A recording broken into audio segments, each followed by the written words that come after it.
you've mentioned earlier that you are an employee. So that will be your X. And you mentioned that you work Mondays to Saturdays, right?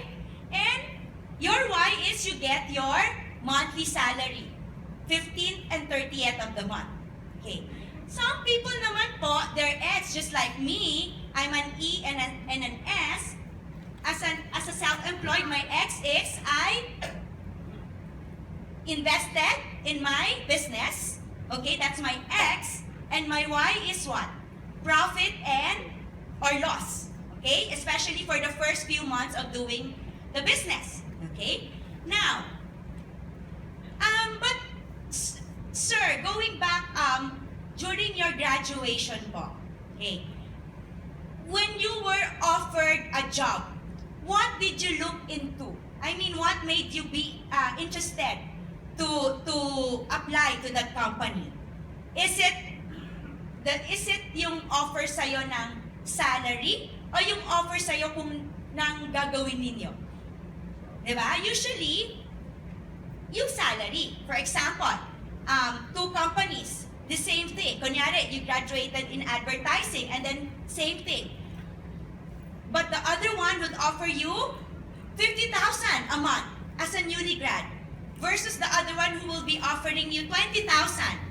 Of course, you will be more attracted really to the Y. Okay? So now, what is the ultimate Y in the Happy Life Project? Okay? The ultimate Y in the Happy Life Project is happiness. So here in this business project, we are selling happiness as a result. Okay? And to most people, happiness is defined in terms of these three types of freedom. We have first the money or wealth, money freedom, financial freedom, okay? And then we have the time freedom.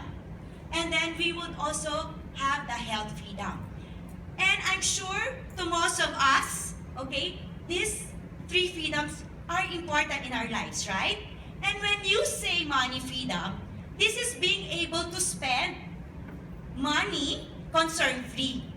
Na kahit every month gumagastos kayo ng money, hindi kayo natatakot na mauubos yung money ninyo. Okay? And of course, sometimes, you can also expand on saying na some people will think hindi naman sa lahat sa buhay money lang po ang importante, right?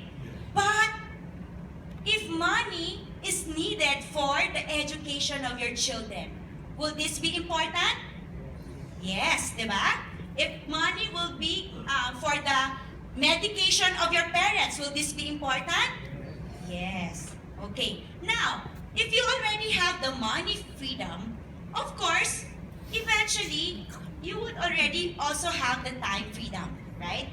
Okay. And again, when you have time freedom, this is all about being able to do the things that you love to do, also concern-free.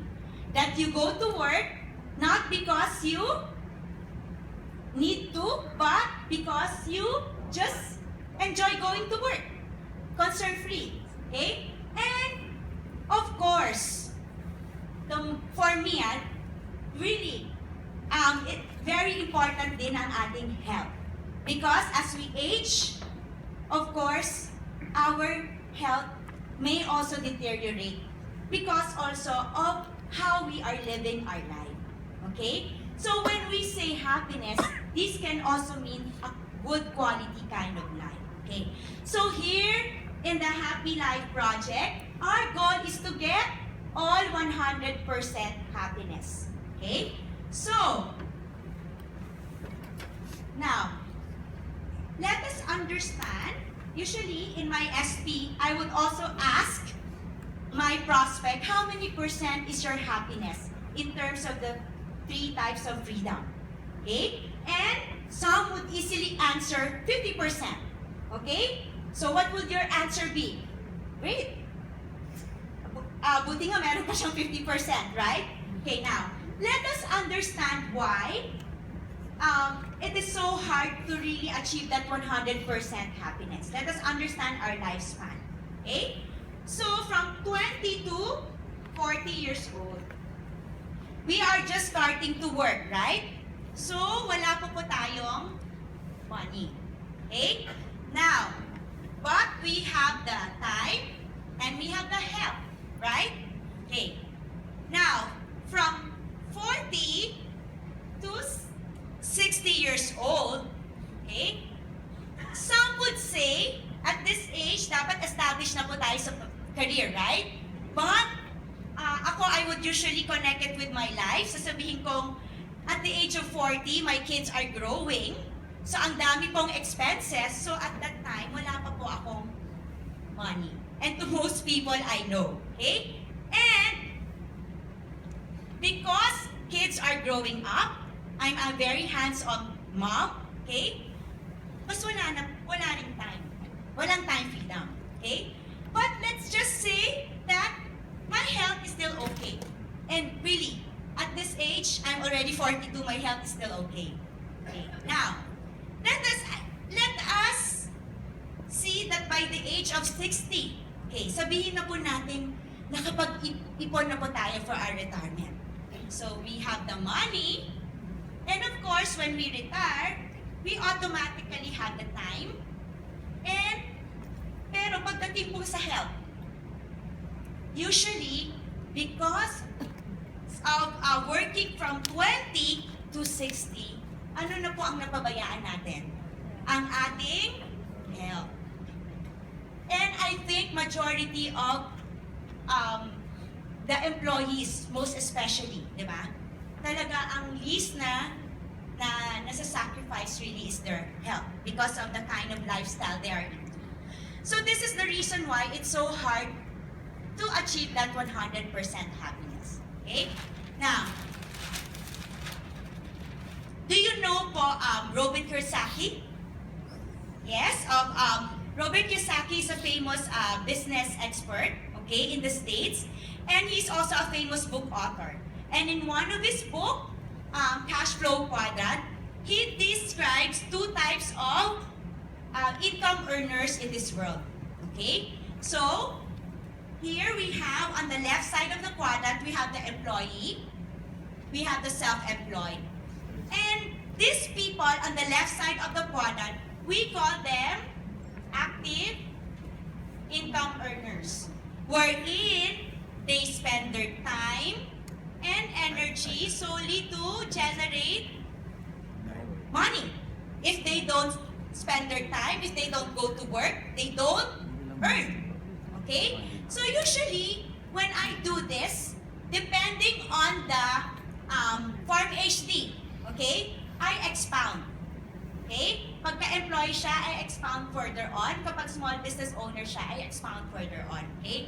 Now, many people would start from being an employee.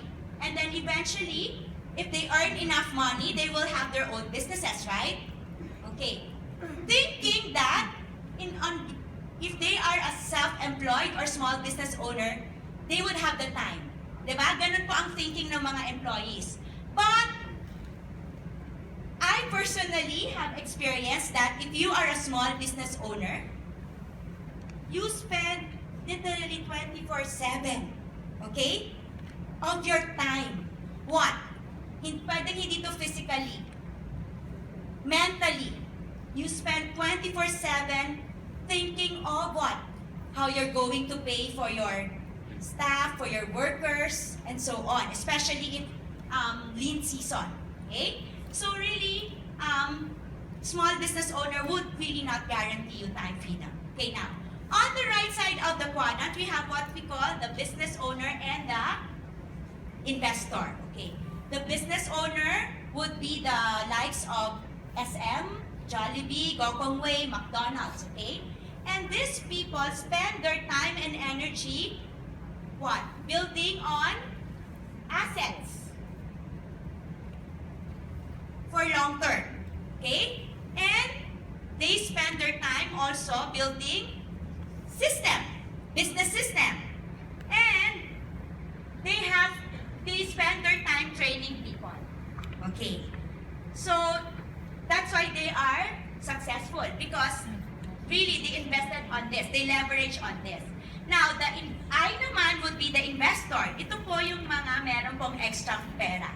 And we all know for a fact that if you want to have big earnings from investing, you need to also invest high amount of money, right? So, Robert Kiyosaki calls these people passive income earners. Okay? Because kahit na hindi sila magtrabaho for a month or two, they wouldn't fear what? Losing money, that big amount of money, right? Because meron taong nag-work for them. Okay? Or here in the investor, money works for them. Okay, now you can ask your prospect. Kayo po at this point in your life now, nasaan na po kayo? Nasa active po or nasa passive? Active, right? And of course, would you like to transition to passive? Yes, di ba? But what did Robert Kiyosaki say? If you want to transition from active to passive, it will take you 20 to 30 years to transition. Okay? But the good news is, here in the Happy Life Project, it will only take you 2 to 3 years or 3 to 5 years to transition from active to passive. So would you like that? Yes. Okay. Now, because of the 4 partners. Okay. So first, we have the company. Okay, and the name of the company is Unicity. Again, here in our Happy Life Project or in the business that we do now, we are not selling air. Okay? Hindi tayo nagbabenta ng hangin. Meron po tayong products. Okay? And again, our products is into health and wellness. Okay? And here, you don't need to spend for what? For space. Okay? For office. You don't need to spend for that. You don't need people to do your inventory or to do importation and the likes of running a big business. Here, sino na po ang bahala? The company, Unicity. And all you have to do is share the plan. Okay? Now, next naman po is the Unipower Business System. And it is a privilege for us to really have this Unipower Business System because this Unipower Business System is like a business school. Okay? And all the things that you need to do to be successful in this business has been proven already through the Unipower Business System. So here, we are training you to be big business owners. So it's important for you to be very, very knowledgeable on how you're going to go about your business. So we have functions, we have Bob Kits, Business Owners Packs, wherein you can learn right away and do the business. Okay? And a lot more with the Unipower. Marami po tayong mga camps and functions. Okay? So, and of course, also a key partner here is the team. Okay? Dito po, when you do the business with us, wala pong iwanan. Okay?